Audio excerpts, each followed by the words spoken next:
മലയാളികളുടെ സ്വീകരണ മുറികളിൽ ദാസനായും വിജയനായും സന്ദേശത്തിലെ കോമ്രേഡ് കോട്ടാപ്പള്ളിയായും വന്ന് നമ്മളെ കുടുകുടെ ചിരിപ്പിക്കുകയും അതേസമയം ചിന്തിപ്പിക്കുകയും ചെയ്ത ആ പ്രതിഭ ഇനി ഓർമ്മ. ലളിതമായ ജീവിതം കൊണ്ടും മൂർച്ചയുള്ള വാക്കുകൾ കൊണ്ടും മലയാള സിനിമയിൽ സ്വന്തമായി ഒരു സാമ്രാജ്യം വെട്ടിപ്പിടിച്ച ശ്രീനിവാസന്റെ ജീവിതയാത്രയിലൂടെ ഒരു സഞ്ചാരം. തുടക്കം കണ്ണൂരിന്റെ മണ്ണിൽ നിന്ന് സിനിമയിലേക്ക്. 1956 കണ്ണൂരിലെ തലശ്ശേരിയിലാണ് ശ്രീനിവാസന്റെ ജനനം. ഒരു സാധാരണ കുടുംബത്തിൽ ജനിച്ച് രാഷ്ട്രീയവും കലയും കലർന്ന അന്തരീക്ഷത്തിലാണ് അദ്ദേഹം വളർന്നത്. സിനിമയോടുള്ള അടങ്ങാത്ത അഭിനിവേശം ഇദ്ദേഹത്തെ മദ്രാസിലെ ഫിലിം ഇൻസ്റ്റിറ്റ്യൂട്ടിൽ എത്തിച്ചു.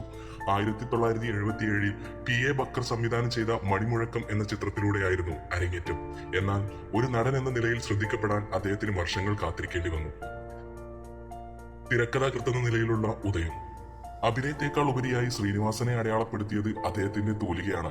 80കളിൽ സത്യൻ അന്തിക്കാടുമായി ചേർന്നുള്ള സഖ്യം മലയാള സിനിമയുടെ ചരിത്രം തിരുത്തിക്കുറിച്ചു.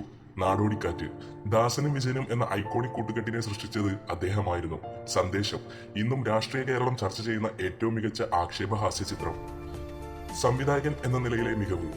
തിരക്കഥാകൃത്ത് എന്ന നിലയിൽ നിന്നും അദ്ദേഹം സംവിധാന കുപ്പായം അണിഞ്ഞപ്പോൾ പിറന്നത് മലയാളത്തിലെ ഇക്കാലത്തെയും മികച്ച ക്ലാസിക്കുകളാണ്.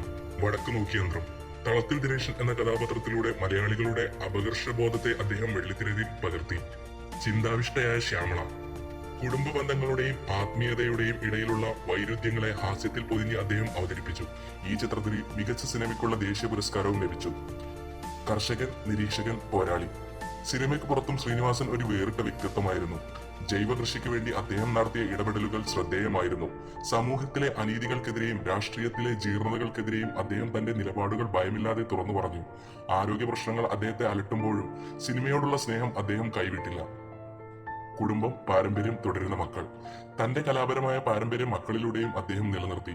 മൂത്ത മകൻ വിനീത് ശ്രീനിവാസൻ സംവിധായകൻ, ഗായകൻ, നടൻ എന്നീ നിലകളിൽ ശോഭിച്ചപ്പോൾ ഇളയ മകൻ ധ്യാൻ ശ്രീനിവാസൻ നടനായും തിരക്കഥാകൃത്തായും മലയാള സിനിമയിൽ സജീവമായി. 48 വർഷത്തെ സിനിമാ ജീവിതം, നൂറുകണക്കിന് കഥാപാത്രങ്ങൾ, അതിലേറെ അവിസ്മരണീയമായ ഡയലോഗുകൾ. ശ്രീനിവാസൻ എന്ന വ്യക്തി ഭൗതികമായി വിടവാങ്ങിയാലും അദ്ദേഹത്തിന്റെ സിനിമകൾ ഓരോ മലയാളിയുടെയും ഹൃദയത്തിൽ എക്കാലവും നിലനിൽക്കും. ആ വലിയ കലാകാരന് കണ്ണീരോടെ ആദരാഞ്ജലികൾ.